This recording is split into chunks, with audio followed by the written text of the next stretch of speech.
Tuhan itu bisa pakai siapa saja, termasuk orang-orang yang belum percaya. Tidak hanya orang percaya. Karena itu, kita harus sadar bahwa kalau kita dipakai Tuhan, semua itu karena kemurahannya. Kita mungkin di Indonesia ini punya pemimpin-pemimpin yang beda agama, beda kepercayaan dengan kita. Tapi yakinilah bahwa Tuhan juga bisa pakai hidup mereka untuk memberi kemenangan kepada bangsa kita. Karena itulah penting bagi kita untuk berdoa bagi pemimpin di bangsa kita. Kita ini sebagai orang percaya, kita punya yang dunia tidak punya. Yaitu kita punya Allah yang hidup di tengah-tengah kita. Allah yang nyata kuasanya. Allah yang bekerja lewat hidup kita. Orang-orang yang menyebut dirinya orang percaya kadang tidak menyadari kuasa Tuhan yang menyertai hidupnya. Dunia itu perlu mendengar dan melihat bahwa Tuhan itu ada di tengah-tengah kita. Tuhan itu bekerja bukan dengan cara kita, tapi dengan cara Tuhan yang melampaui akal manusia. Saya ngalamin dalam hidup saya bahwa Tuhan itu nggak pernah bekerja dengan cara lama. Tuhan itu nggak pernah bekerja dengan cara yang sama. Sehingga kita nggak bisa membuat sebuah pola atau pattern cara Tuhan bekerja. Tunjuk kunci keajaiban Tuhan. Percayalah kalau hari ini kita punya kelemahan, semua itu diizinkan Tuhan. Supaya kita mengalami kemuliaan Tuhan dan keajaiban Tuhan dalam hidup kita.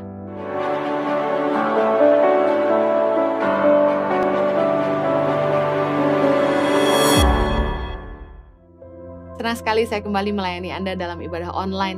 Kali ini saya akan menyampaikan firman Tuhan dengan judul Kuasa Tuhan Nyata dalam Kelemahan. Kemarin saya berdoa, Tuhan apa yang saya mau sampaikan minggu ini? Kemudian tiba-tiba ada bisikan di hati saya. Naaman. Ceritakan tentang Naaman. Mari kita belajar sama-sama kisah hidup Naaman. Apa yang dia alami dengan Tuhan.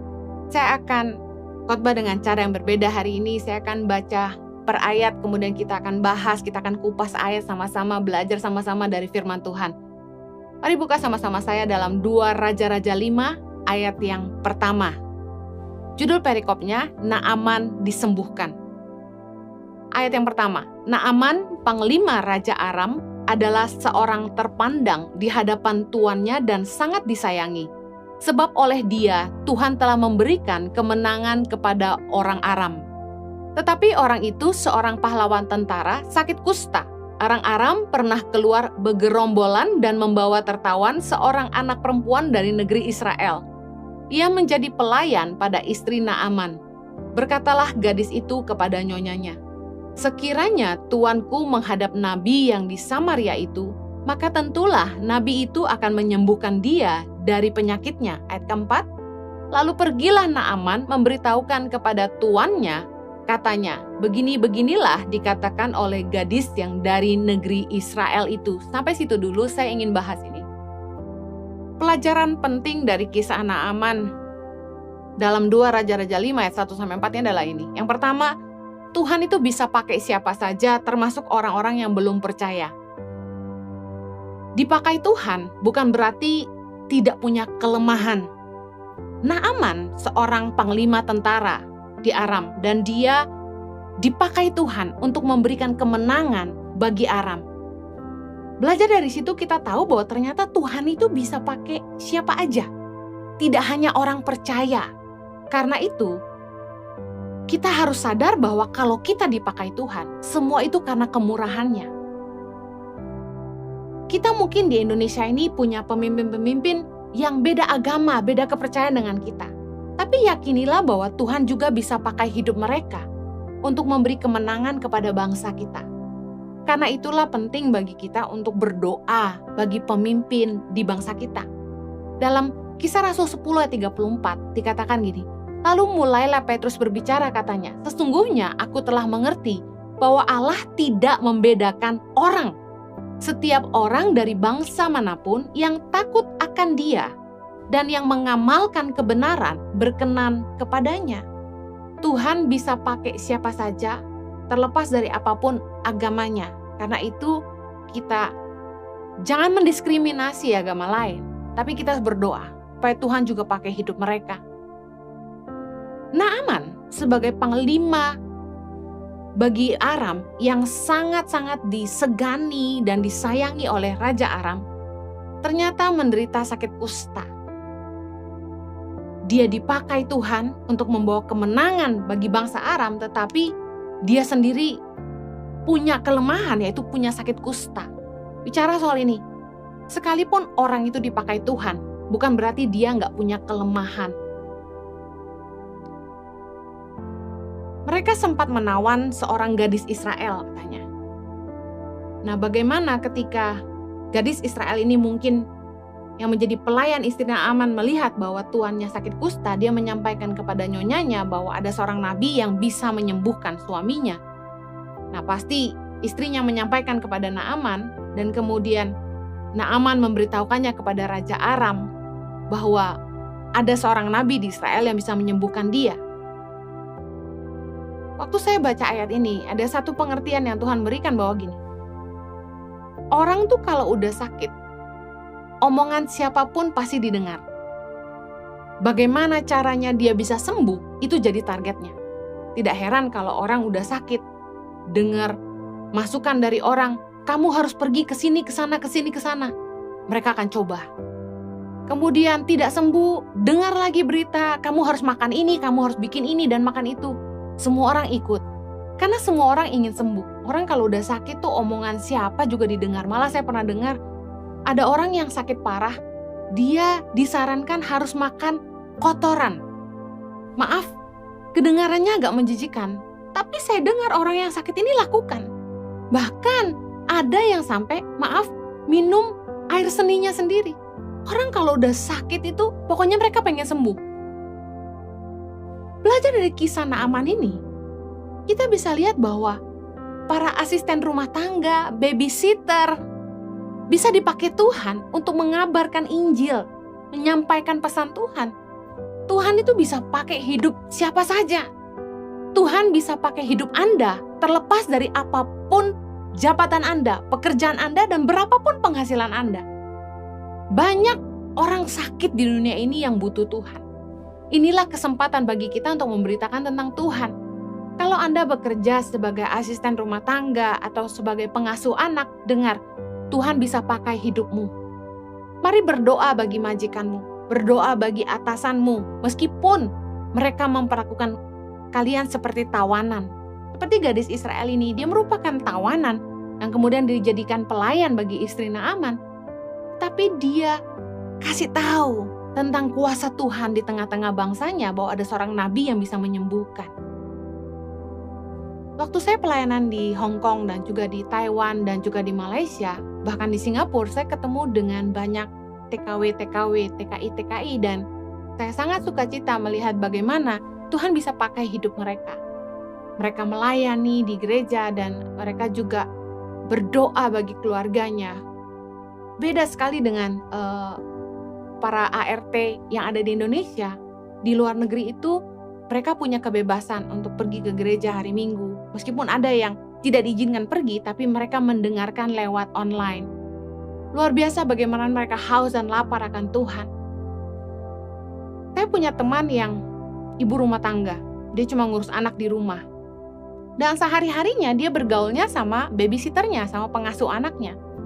Bayangkan seorang babysitter atau asisten rumah tangga itu bisa jadi sahabat bagi para nyonyanya, teman berbagi cerita. Saya percaya bahwa Tuhan sanggup pakai para asisten rumah tangga dan babysitter untuk memberitakan kabar baik. Saya senang dengar bahwa sambil masak, sambil cuci pakaian, sambil goreng-goreng, banyak yang suka dengar khotbah saya lewat HP. Dengar hari ini, kalau engkau dengar khotbah ini, Tuhan mau pakai hidupmu. Jadilah berkat bagi tempat di mana kamu bekerja. Jadilah teladan bagi majikanmu, dalam imanmu, dalam kesungguhan hatimu. Saya berdoa agar hidup Anda dipakai Tuhan luar biasa. Mari kita kembali baca dalam 2 Raja-Raja 5, ayat yang ke-5. Maka jawab Raja Aram, baik, pergilah, dan aku akan mengirim surat kepada Raja Israel. Lalu pergilah Naaman dan membawa sebagai persembahan 10 talenta perak dan 6.000 shikal emas, dan 10 potong pakaian. Ayat ke-6, ia menyampaikan surat itu kepada Raja Israel yang berbunyi, sesampainya surat ini kepadamu, maklumlah kiranya bahwa aku menyuruh kepadamu Naaman, pegawaiku, supaya engkau menyembuhkan dia dari penyakit kustanya. Ayat ke-7, segera sesudah Raja Israel membaca surat itu, dikoyakkannyalah pakaiannya serta berkata, Allahkah aku ini yang dapat mematikan dan menghidupkan, sehingga orang ini mengirim pesan kepadaku supaya ku sembuhkan seorang dari penyakit kustanya? Tetapi sesungguhnya, perhatikanlah dan lihatlah, ia mencari gara-gara terhadap aku. Ayat ke-8. Segera sesudah didengar Elisa, abdi Allah itu, bahwa Raja Israel mengoyakkan pakaiannya, dikirimnyalah pesan kepada Raja, bunyinya, "Mengapa engkau mengoyakkan pakaianmu? Biarlah ia datang kepadaku, supaya ia tahu bahwa ada seorang nabi di Israel." Ayat 9. Kemudian datanglah Naaman dengan kudanya dan keretanya, lalu berhenti di depan pintu rumah Elisa. Hal ketiga yang kita perlu belajar dari kisah Naaman adalah gini. Kita ini sebagai orang percaya, kita punya yang dunia tidak punya, yaitu kita punya Allah yang hidup di tengah-tengah kita. Allah yang nyata kuasanya. Allah yang bekerja lewat hidup kita. Orang-orang yang menyebut dirinya orang percaya, kadang tidak menyadari kuasa Tuhan yang menyertai hidupnya. Bayangkan Raja Israel tidak menyadari bahwa yang dimaksud oleh Raja Aram adalah kuasa yang bekerja di tengah-tengah bangsa Israel, bahwa ada seorang nabi di situ yang menyatakan suara Tuhan bagi bangsa Israel. Saking terbiasanya dengan keberadaan nabi di bangsanya, Raja Israel itu nggak menyadari kekuatan di bangsanya bahwa mereka memiliki penyertaan Allah. Sometimes kita tuh nggak acknowledge the privilege. Sebagai orang percaya, kita itu punya satu kemurahan dari Tuhan, bahwa hidup kita disertai Tuhan. Tahukah Anda, orang-orang di luar sana yang mereka nggak lahir baru, nggak sungguh-sungguh kenal Tuhan, mereka asing dengan apa yang kita bicarakan ini, bahwa mereka nggak sadar bahwa ada Tuhan yang sungguh-sungguh nyata. Bahkan ketika kita keluar dan kita bicara sama mereka bahwa, "Hei, Tuhan bisa bicara. Hei, Tuhan suruh saya lakukan ini." Mereka mendengar itu dan mereka asing. Kita orang Kristen, kita orang percaya seringkali menganggap kecil, menganggap enteng. Seolah-olah perkara-perkara ajaib yang Tuhan kerjakan menjadi sesuatu yang biasa aja. Padahal bagi orang-orang di luar sana yang nggak ngalamin, apa yang kita alamin tuh sangat luar biasa. Pelajaran penting yang kita perlu ingat adalah gini, dunia itu perlu mendengar dan melihat bahwa Tuhan itu ada di tengah-tengah kita. Bahwa Tuhan hadir di tengah-tengah orang percaya, perbuatannya sungguh hebat dan luar biasa. Kita perlu bersaksi tentang perbuatannya, terutama kepada orang-orang yang belum percaya. Saya senang sekali untuk ceritakan bagaimana Tuhan itu luar biasa. Satu kali saya makan malam dengan beberapa artis dan juga ada Kick Andy waktu itu di Merauke, dan mereka dengar dari Pak Andinoya tentang apa yang kami kerjakan di Tangan Pengharapan. Kemudian bertanyalah salah satu artis ini kepada saya, "Bu Heni, dari mana dananya? Kok ibu bisa kasih makan ribuan anak Indonesia dalam kurun waktu yang cukup lama, belasan tahun ya? Kalau ke hari ini kan sudah hampir 16 tahun. Saya bilang gini, karena Tuhan yang mengerjakan semuanya. Mereka ketawa. Karena bagi orang yang tidak percaya, hal-hal itu mustahil. Tapi bagi kita orang percaya, Tuhan itu sering mengerjakan hal yang mustahil bagi manusia di depan mata kita. Kalau saya orang kaya, kalau saya punya konglomerat di belakang saya, kelihatannya semua itu menjadi mudah. Tapi pada kenyataannya ketika saya tidak kaya raya dan saya tidak punya konglomerat di belakang saya, orang menjadi melihat bahwa semua yang kami kerjakan ini di Tangan Pengharapan merupakan mujizat dari tangan Tuhan yang maha dahsyat. Bahwa Tuhan itu hidup dan menyatakan kuasanya. Ketika saya cerita, ulang-ulang saya ditanya, "Bu Heni, ceritakan asal mula bagaimana ibu mendirikan Yayasan Tangan Pengharapan." Dan saya selalu mulai dengan cerita panggilan di hati saya. Tuhan berkata, "Heni, selamatkan generasi." Dan cerita yang sama saya ulang-ulang karena nggak dibuat-buat. Dan bagaimana semua yang Tuhan suruh saya lakukan dari sejak saya pulang tahun 2006 sampai hari ini, itu Tuhan nyatakan. Semuanya terbukti. Yang difirmankannya terjadi. Nah, ini yang kita harus beritakan kepada orang-orang di luar sana. Karena mereka tidak pernah ngalami bahwa Tuhan bisa bicara, bahwa Tuhan itu hidup dan mengerjakan hal-hal yang begitu luar biasa, yang gak masuk akal menurut pikiran manusia. ketika Naaman datang dengan kustanya, dia mendengar bahwa ada seorang nabi yang bisa menyembuhkan dia. Tetapi Raja Israel yang berada dekat dengan Nabi Elisa tidak ingat bahwa ada kuasa Tuhan bekerja di tengah-tengah mereka. Dalam 2 Raja-Raja 5 ayat 15, kemudian kembalilah ia dengan seluruh pasukannya kepada abdi Allah itu. Setelah sampai, tampillah ia di depan Elisa dan berkata, "Sekarang aku tahu bahwa di seluruh bumi tidak ada Allah kecuali di Israel. Karena itu terimalah kiranya suatu pemberian dari hambamu ini." Ketika Naaman disembuhkan, matanya terbuka dan dia bilang, "Wow, tidak ada Allah kecuali di Israel." Bukankah kita rindu menyatakan Tuhan bagi dunia? Bagaimana caranya? Kita harus memberitakan keajaibannya.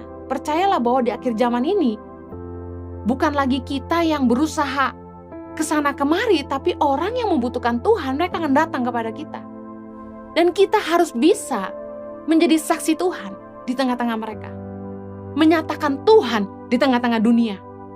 Bukankah Tuhan kita hidup dan perbuatannya nyata dan begitu ajaib bagi kita? Pelajaran yang berikutnya kita lanjut dalam 2 Raja-Raja 5 ayat yang ke-10. Elisa menyuruh seorang suruhan kepadanya mengatakan, "Pergilah, mandi 7 kali dalam sungai Yordan, maka tubuhmu akan pulih kembali, sehingga engkau menjadi tahir." Tetapi pergilah Naaman dengan gusar sambil berkata, "Aku sangka bahwa setidak-tidaknya ia datang keluar dan berdiri memanggil nama Tuhan Allahnya, lalu menggerak-gerakkan tangannya di atas tempat penyakit itu, dan dengan demikian menyembuhkan penyakit kustaku." Ayat 12. "Bukankah Abana dan Parpar, sungai-sungai Damsyik, lebih baik dari segala sungai di Israel? Bukankah aku dapat mandi di sana dan menjadi tahir?"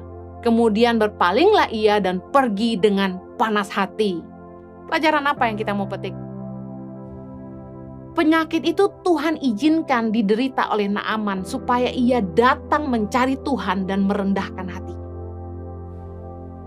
Kesombongan Naaman sebagai seorang panglima tentara yang disegani dan disayangi oleh rajanya, dihormati oleh prajurit-prajuritnya, pastilah ia melihat dirinya sebagai sosok yang patut dihormati oleh Nabi Elisa juga.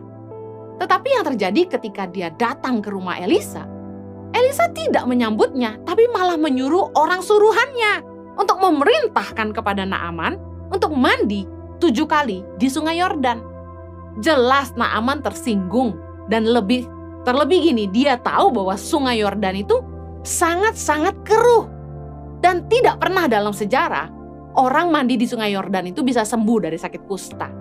Jadi dia merasa dipermainkan. Pertama, sebagai tamu kehormatan dia tidak disambut. Yang kedua, yang merintah dia itu suruhannya Elisa. Segitu rendahnya mungkin dia merasa. Kemudian yang ketiga, dia disuruh berendam di air sungai yang sangat keruh supaya dia sembuh. Dia merasa dia dipermainkan. Sudah gak dihargai, diperintah orang kecil, dan dia disuruh berendam di sungai yang keruh.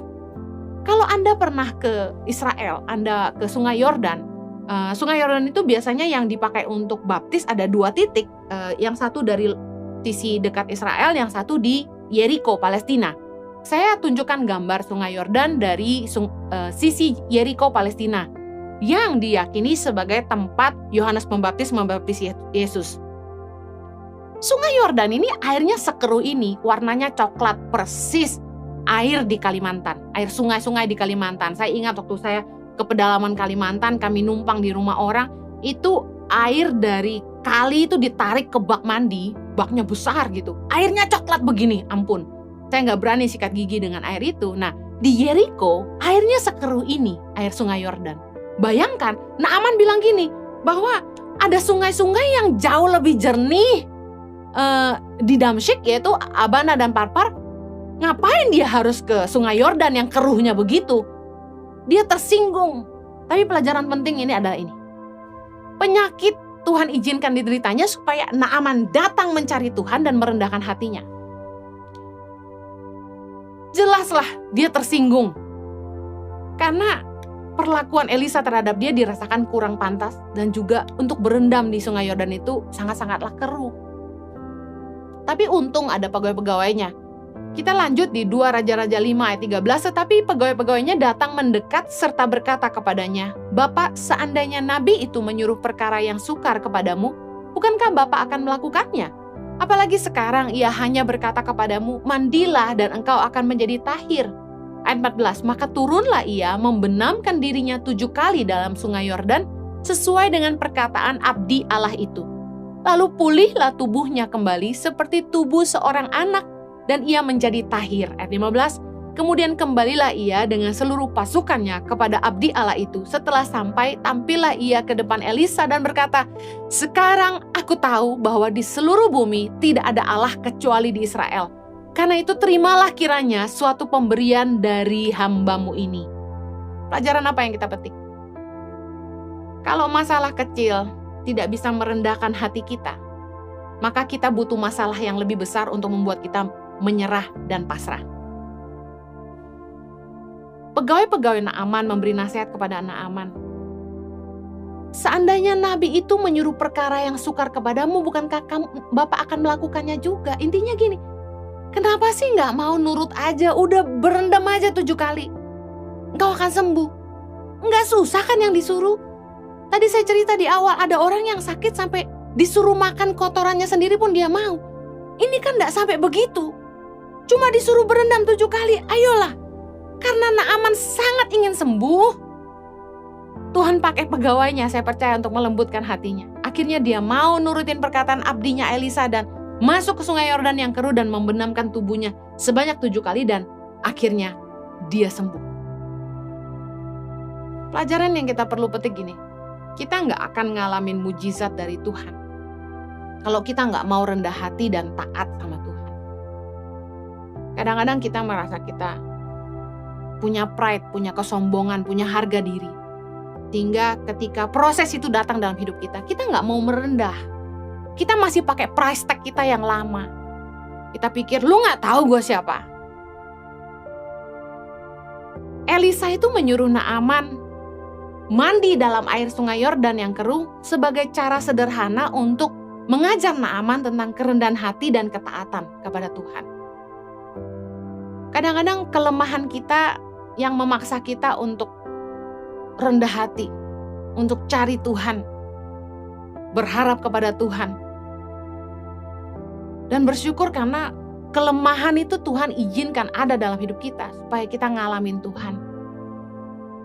Tadi saya sudah bilang, orang tuh kalau sudah sakit disuruh apapun pasti mau. Satu pelajaran yang saya dapat gini, Tuhan izinkan dalam hidup kita tuh ada kelemahan. Dalam hal ini Naaman punya kelemahan, yaitu penyakit kustanya. Dia seorang yang hebat, seorang panglima tentara yang selalu menang karena disertai Tuhan. Tapi dia punya kelemahan, yaitu penyakit kustanya. Saya tidak tahu dengan hidup Anda, tapi setiap kita punya kelemahan. Mungkin kita kelihatan hebat, tapi kita punya kelemahan. Tapi tahukah Anda bahwa Tuhan izinkan kita punya kelemahan supaya kita mencari Tuhan, supaya kita sadar kita butuh Tuhan, kita sadar bahwa kita harus mengandalkan Tuhan. 2 Korintus 12 ayat 9 berkata gini, "Tetapi jawab Tuhan kepadaku," kata Rasul Paulus, "cukuplah kasih karuniaku bagimu, sebab justru dalam kelemahanlah kuasaku menjadi sempurna. Sebab itu terlebih suka aku bermegah atas kelemahanku, supaya kuasa Kristus turun menaungi aku. Karena itu aku senang dan rela di dalam kelemahan, di dalam siksaan, di dalam kesukaran, di dalam penganiayaan dan kesesakan oleh karena Kristus. Sebab jika aku lemah, maka aku kuat." Rasul Paulus juga ngalamin bahwa dia punya kelemahan dalam hidupnya dan dia sadar bahwa dalam kelemahannya kuasa Tuhan menjadi sempurna. Saya bersyukur bahwa dalam hidup saya juga saya punya kelemahan. Dengan itu saya tidak bisa menyombongkan diri saya. Saya bersyukur dalam rumah tangga, saya punya kelemahan, karena itu saya butuh suami saya. Saya bersyukur bahwa setiap kita itu punya titik di mana kita sadar tanpa Tuhan kita nggak bisa. Karena tanpa kelemahan kita akan jadi orang yang pongah, sombong, lupa Tuhan. Tadi pagi saya berpikir, apa ya Tuhan yang Tuhan pakai dalam hidup saya untuk menjadi titik lemah yang membuat saya selalu bergantung kepada Tuhan adalah ini. Entah kenapa sepanjang perjalanan pelayanan kami,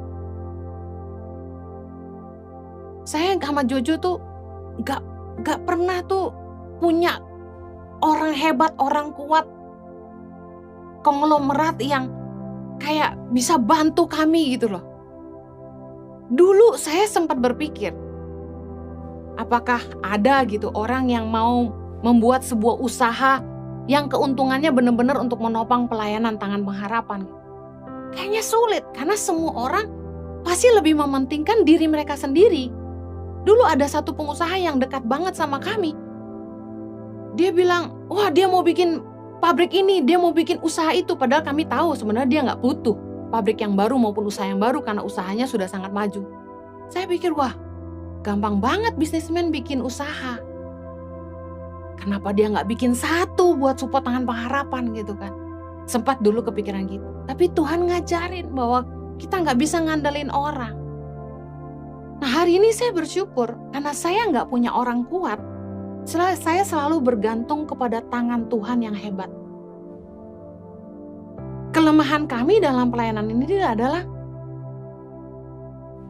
kami bukan orang kaya raya. Jadi banyak sekali mimpi-mimpi, keinginan yang harus dibendung, ditahan karena nggak mudah. Butuh perjuangan. Sebentar lagi mungkin gereja-gereja sudah mulai onsite. Impact Community Indonesia tentunya juga akan onsite. Saya sempat berpikir, aduh sewa mahal-mahal, apa lebih baik kita nyicil aja. Kami mulai cari kanan kiri supaya ICI boleh punya gereja sendiri. Tapi saya meyakini gini, kalau itu kehendak Tuhan pasti Tuhan sediakan.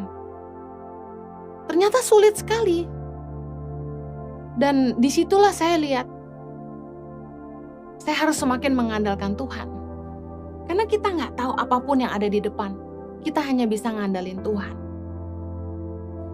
Mungkin masalah Anda berbeda lagi. Setiap kita punya titik lemah, di mana kita nggak berdaya, dan kita hanya bisa mengandalkan Tuhan saja. Bersyukurlah hari ini. Kalau Naaman punya penyakit kustanya, kami punya keterbatasan dalam dana, apa yang menjadi masalah Anda? Kelemahan Anda menjadi titik di mana Tuhan akan menyatakan kekuatannya. Katakan amin. Tuhan itu bekerja bukan dengan cara kita, tapi dengan cara Tuhan yang melampaui akal manusia. Kisah Naaman tentang bagaimana Naaman bisa sembuh dengan membenamkan diri 7 kali di Sungai Yordan yang keruh, membuat kita menyadari bahwa itu bukan karena sungainya. Karena bertahun-tahun orang berendam di Sungai Yordan, tidak ada yang sembuh seperti Naaman. Baik orang Israel maupun orang Aram tahu bahwa Sungai Yordan itu nggak bisa menyembuhkan sakit kusta. Naaman mengalami itu karena Tuhan mau dia tahu bahwa kesembuhannya secara ajaib karena kasih dan kuasa Tuhan bagi dia. Karena itulah begitu dia sembuh, dia langsung berkata, tidak ada Allah lain selain Allah yang ada di Israel. Saya ngalamin dalam hidup saya bahwa Tuhan itu gak pernah bekerja dengan cara lama. Tuhan itu gak pernah bekerja dengan cara yang sama. Sehingga kita gak bisa membuat sebuah pola atau pattern cara Tuhan bekerja. 7 kunci keajaiban Tuhan. 7 rahasia mengalami mujizat. Gak ada. Karena cara Tuhan tuh beda-beda. Pikiran manusia itu gak bisa menyelami pekerjaan Tuhan. Pengkhotbah 3:11 bilang manusia tidak bisa menyelami pekerjaan yang dilakukan Allah dari awal sampai akhir. Pikiran kita gak nyampe. Kita gak bisa ngatur Tuhan dengan cara kita. Maunya begini loh Tuhan, maunya begitu loh Tuhan. Pertama gini ya Tuhan, lalu gini ya. Kita gak bisa ngerti cara Tuhan. Tapi kita harus percaya bahwa mujizat Tuhan tuh masih bekerja dalam hidup kita, orang percaya. Efesus 3:20 bilang, bagi dialah yang dapat melakukan jauh lebih banyak daripada yang kita doakan maupun pikirkan. seperti yang ternyata dalam kuasa yang bekerja di dalam kita. Kita punya kuasa Tuhan yang bekerja di dalam kita. Dan seringkali ketika Tuhan bekerja, oh my God, gak terselami. Kok bisa gitu Tuhan kerjanya? Saya juga gak habis pikir. Saya kalau lagi duduk sama suami saya bilang kok bisa gini ya kita hari ini? Kami juga gak tahu. Dipaksa Tuhan untuk menggembalakan. Dipaksa Tuhan merintis gereja online. Gak pernah nyangka pandemi akan datang, tapi tiba-tiba Tuhan cemplungkan kami ke dunia YouTube. Tuhan tuh bekerja dengan cara yang gak bisa diselami dengan pikiran manusia. Mari kita lanjut ke 2 Raja-Raja 5 ayat 15. Kemudian kembalilah ia dengan seluruh pasukannya kepada abdi Allah itu. Setelah sampai, tampillah ia di depan Elisa dan berkata, sekarang aku tahu bahwa di seluruh bumi tidak ada Allah kecuali di Israel. Karena itu, terimalah kiranya suatu pemberian dari hambamu ini. Ayat 16. Tetapi Elisa menjawab, demi Tuhan yang hidup, yang di hadapannya aku menjadi pelayan, sesungguhnya aku tidak akan menerima apa-apa, dan walaupun Naaman mendesaknya supaya menerima sesuatu, ia tetap menolak. Immediate reaction waktu Naaman disembuhkan adalah dia mengakui Tuhan dan dia menunjukkan rasa syukurnya dengan menawarkan persembahannya. Tetapi ditolak oleh Elisa. Kenapa? Satu pelajaran penting di poin penutup saya adalah ini. Mujizat itu tidak bisa dibeli dengan uang kita. Sebagai hamba Tuhan, kita tidak boleh menjual belikan mujizat Tuhan. Bukan setiap kali Elisa menolak pemberian atau persembahan yang diberikan kepadanya, makanya budaknya Gehazi pun heran. Kenapa Elisa sungkan menerima persembahan dari Naaman? Tapi Elisa ingin menunjukkan kepada Naaman dan kepada Raja Aram bahwa kesembuhannya tidak bisa dibeli dengan uang, tapi karunia Tuhan. Sebagai gambaran bahwa keselamatan yang kita peroleh hari ini dari Kristus adalah cuma-cuma, bukan hasil usaha kita. Pelajaran penting bagi kita yang ada dalam dunia pelayanan. Kita harus belajar pelayanan harus tulus, tidak boleh punya niat bulus. Pelayanan harus tulus, tidak boleh punya niat bulus. Jangan melayani semata untuk upah. Mujizat atau kuasa Tuhan tidak boleh diperjualbelikan. Sebagai pelayan Tuhan, sebagai hamba Tuhan, kita boleh mengambil bagian hak kita sebagai imam. Tapi jangan sampai kuasa Tuhan kita perjualbelikan untuk memperkaya kita. Sebagai hamba Tuhan, kita hanya melakukan yang harus kita lakukan. Karena itulah saya dan suami nggak hitung-hitungan dalam pelayanan. Ketika ada orang yang meminta kami untuk melayani mereka untuk konseling maupun untuk pernikahan maupun untuk baptisan, kami nggak ada fee di depan. Bahkan satu kali suami saya memberkati sebuah pernikahan, diminta membawa tim musik, worship leader dan sebagainya. Kemudian selesai acara, pengantin memberikan persembahan dan orang yang menerima persembahan ini bilang, Pak, persembahannya sedikit sekali untuk para pemusik, bagaimana? Suami saya katakan berikan semua kepada semua pemusik yang ada. Pemusik dan worship leader dibagikan. Suami saya pulang dengan tidak membawa apa-apa. Kami tidak pernah cari untung dalam pelayanan. Diganti tiket, tidak diganti tiket, kami diam aja. Bahkan pernah ada gereja yang komplain ketika saya melayani di gerejanya. Saya di sesi sore itu tidak ada pelayanan, saya diminta teman mengisi gereja teman saya, lalu gereja yang mengundang minta tiketnya dikembalikan karena dianggap saya diundang gereja ini kok malah pelayanan di gereja lain, ya kami kembalikan. Saya sama suami tidak pernah hitung-hitungan, bahkan suatu kali saya pelayanan di beberapa kali, bahkan ketika saya melayani di gereja-gereja kecil, waktu diberikan persembahan, saya kasihan sama gembalanya sederhana sekali, saya kembalikan. Saya sama suami nggak pernah pilih-pilih, mau jemaat kecil, mau jemaat kaya, miskin, kami layani semuanya. Saya pernah diundang di gereja yang super duper kecil, masuk ke gang, parkir aja nggak ada. Kami nggak pernah pilih-pilih. Kami bersyukur bahwa Tuhan itu menyediakan semua yang kami butuhkan. Saya percaya bahwa pelayanan itu harus dimulai dari ketulusan, supaya nama Tuhan dipermuliakan. Saya berdoa agar kisah hidup Naaman ini bisa menjadi berkat bagi kita semua. Percayalah kalau hari ini kita punya kelemahan, semua itu diizinkan Tuhan, supaya kita mengalami kemuliaan Tuhan dan keajaiban Tuhan dalam hidup kita. Mari kita berdoa. Bapa, kami bersyukur untuk pengertian dari firman-Mu. Berdoa supaya Tuhan membangkitkan iman di hati kami. Supaya kami boleh mengalami Tuhan. Ajar kami untuk rendah hati. Untuk sungguh-sungguh cari Tuhan lagi. Bekerjalah dalam hidup kami Tuhan. Jangan sampai badai yang lebih besar mengajar kami. Biarlah apa yang kami alami hari ini membuat kami rendah hati dan mau datang sama Tuhan. Berkatilah umat-Mu Tuhan, supaya setiap kami yang mendengarkan kebenaran firman-Mu ini, iman kami dibangkitkan dan kami sungguh-sungguh kembali berharap kepada Tuhan. Tolong kami untuk selalu rendah hati dan punya ketulusan hati dalam melayani. Ampuni kami atas segala kesalahan kami, tapi biarlah Tuhan terus berkenan kepada hidup kami. Berkati umat-Mu dimanapun mereka berada, demi nama Yesus kami berdoa. Amen.